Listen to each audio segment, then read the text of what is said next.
Hi అందరికీ welcome back to our channel. గుత్తి వంకాయ కర్రీ అంటే ఎంతమందికి ఇష్టమో కామెంట్ చేసేయండి.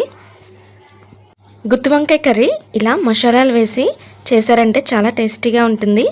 ఎవరైనా సరే చాలా ఇష్టంగా తింటారు. గుత్తి వంకాయ అంటేనే ఫేవరెట్ కదా. ఇలా చేసుకున్నారంటే ఇంకా టేస్టీగా ఉంటుంది. నోట్లో వేసుకోగలని వెన్నలాగా కరిగిపోతుంది. రైస్లోకైనా, ప్లెయిన్ బిర్యానీస్లోకైనా, బగారా రైస్కైనా చాలా అంటే చాలా టేస్టీగా ఉంటుంది. ఎవరైనా గెస్ట్లు వచ్చినా చాలా ఈజీగా అయిపోయే రెసిపీ అండ్ చాలా టేస్టీగా ఉంటుంది. ఎంత క్వాంటిటీలో చేసుకున్నా చాలా బాగా కుదురుతుంది. మరి ఎలా చేయాలో చూసేద్దామా. ఫస్ట్ మసాలాని ప్రిపేర్ చేసేసుకోవాలి. దానికోసం 3 టేబుల్ స్పూన్స్ పల్లీలు, 2 టేబుల్ స్పూన్స్ వరకు ధనియాలు, కొద్దిగా చెక్క, 2 ఇలాచి, 5-6 లవంగాలు, 2 టేబుల్ స్పూన్స్ వరకు జీలకర్ర, 4 పొట్టు తీసేసిన వెల్లుల్లిపాయలు, 1 ఇంచ్ అల్లం ముక్క, చాలా చిన్న బిర్యానీ ఆకు, 4-5 జీడిపప్పులు కూడా వేసుకోవాలి. ఇవన్నీ వేసుకోవడం వల్ల కర్రీ టేస్ట్ చాలా బాగుంటుంది. ఇప్పుడు మనం తీసుకున్న మసాలాలన్నీ కూడా డ్రై రోస్ట్ చేసుకోవాలి. ప్యాన్లో మీడియం ఫ్లేమ్లోనే ఇవన్నీ కూడా ఫ్రై చేసుకోవాలి. అసలు మాడిపోకూడదు. అల్లం ముక్క, అలాగే వెల్లుల్లిపాయలు, జీడిపప్పులు మిక్సీ జార్లో వేసినప్పుడు వేసుకోవాలి. అవి కాకుండా రిమైనింగ్ అన్నీ కూడా డ్రై రోస్ట్ చేసుకుందాం. ఇవి కొద్దిగా ఫ్రై అయిన తర్వాత 2 టేబుల్ స్పూన్స్ వరకు గసగసాలని వేసుకోవాలి. గసగసాలు కూడా అస్సలు మాడకుండా ఫ్రై చేసుకోవాలి. గసగసాలు లాస్ట్లో వేసుకుంటే మాడకుండా ఈవెన్గా ఫ్రై అవుతాయి. ఇవన్నీ కూడా చల్లారిన తర్వాత మిక్సీ జార్లో వేసేసుకోవాలి. ఫస్ట్ వేపినవి పౌడర్ లాగా గ్రైండ్ చేసుకోవాలి. తర్వాతే జీడిపప్పులు, అల్లం వెల్లుల్లి, నెక్స్ట్ మీ కర్రీకి తగ్గట్టు ఉల్లిపాయ ముక్కలు, కొద్దిగా పసుపు కూడా వేసుకోవాలి. మీ టేస్ట్కి తగ్గట్టు సాల్ట్ కూడా వేసుకోండి. మీ కారానికి తగ్గట్టు కారం కూడా వేసుకోవాలి. కొద్దిగా స్పైసీగా ఉంటేనే బాగుంటుంది. ఇక్కడైతే నేను 2 or 3 టేబుల్ స్పూన్స్ వరకు కారంని వేస్తున్నాను. అలాగే కొద్దిగా చింతపండుని వేసుకోవాలి. ఇష్టం ఉంటే వేసుకోండి, లేదంటే స్కిప్ చేయొచ్చు. నెక్స్ట్ కొత్తిమీరను వేసుకోవాలి. కొత్తిమీర మాత్రం స్కిప్ చేయొద్దు. కొత్తిమీర వేసుకోవడం వల్ల కర్రీ ఫ్లేవర్ బాగుంటుంది. ఇవన్నీ కూడా ఇప్పుడు కోర్స్గా గ్రైండ్ చేసుకోవాలి. అసలు మెత్తగా గ్రైండ్ చేసుకోకూడదు. పేస్ట్ లాగా చేసుకున్నామంటే కర్రీ టేస్ట్ అంత బాగుండదు. వీడియో క్లిప్లో చూపిస్తున్నట్టు లైట్గా బరకగా చేసుకుంటేనే బాగుంటుంది.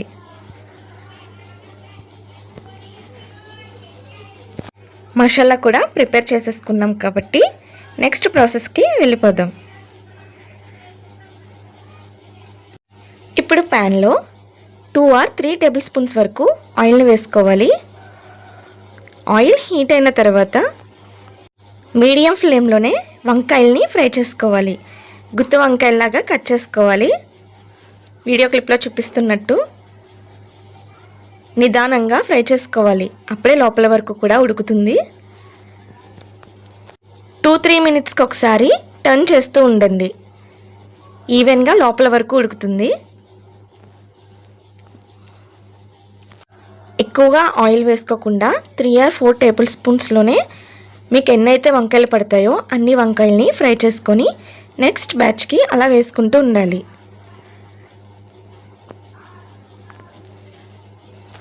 ఇక్కడ నేను ఈ గుత్తి వంకాయ కర్రీకి తెల్ల వంకాయల్ని యూజ్ చేస్తున్నాను.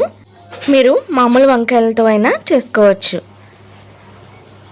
వీడియో క్లిప్లో చూపిస్తున్నట్టు ఇలా మొత్తం అంతా కూడా ఈవెన్గా ఫ్రై చేసుకోవాలి. అప్పుడే మనకి కర్రీ టేస్ట్ బాగుంటుంది. తినేటప్పుడు కూడా వెన్నలాగా కరిగిపోతుంది. చూసారు కదా ఎంత సాఫ్ట్గా ఉడికాయో. ఇలా ఉడికితే సరిపోతుంది. ఇలాగే మీరు ఎన్ని కావాలంటే అన్ని వంకాయల్ని బ్యాచెస్గా ఫ్రై చేసేసుకోవాలి. నెక్స్ట్ వంకాయల్ని ఫ్రై చేసిన ఆయిల్లోనే కొద్దిగా కరివేపాకు వేసేసుకొని మనం గ్రైండ్ చేసుకున్నాం కదా మసాలా పేస్ట్, అదంతా కూడా వేసేసుకోవాలి. ఆయిల్లో బాగా ఫ్రై అవ్వాలి. కర్రీ టేస్ట్ అంతా కూడా గ్రేవీని ఫ్రై చేసుకోవడంలోనే ఉంటుంది. మీడియం ఫ్లేమ్లోనే ఆయిల్ పైకి తేలేంత వరకు కూడా ఫ్రై చేసుకోవాలి. కనీసం 15 నుండి 20 నిమిషాలైనా టైం పడుతుంది. అస్సలు మాడిపోకూడదు.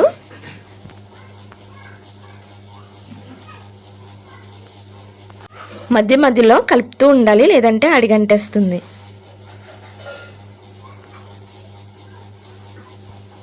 వీడియో క్లిప్లో చూసారు కదా ఆయిల్ ఎలా పైకి తేలుతుందో. ఈ టైంలోనే వాటర్ వేసుకోవాలి. మీ కర్రీకి తగ్గట్టుగా వాటర్ని వేసేసుకోండి.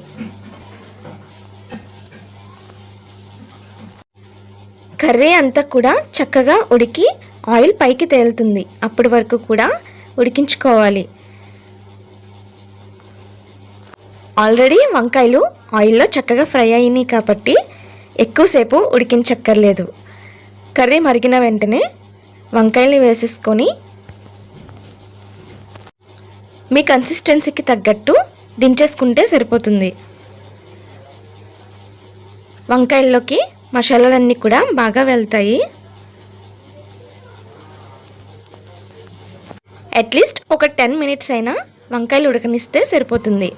మసాలాలన్నీ కూడా లోపలికి వెళ్ళి గ్రేవీ కూడా వీడియో క్లిప్లో చూపిస్తున్నట్టు కొంచెం థిక్ కన్సిస్టెన్సీలోకి వస్తుంది. ఈ టైంలోనే స్టవ్ ఆఫ్ చేసేసుకుంటే సరిపోతుంది. చాలా టేస్టీగా ఉంటుంది. ట్రై చేసి మీకు కూడా ఎలా కుదిరిందో కామెంట్ చేయడం మర్చిపోద్దు. Thank you for watching. Subscribe for more videos. Bye guys.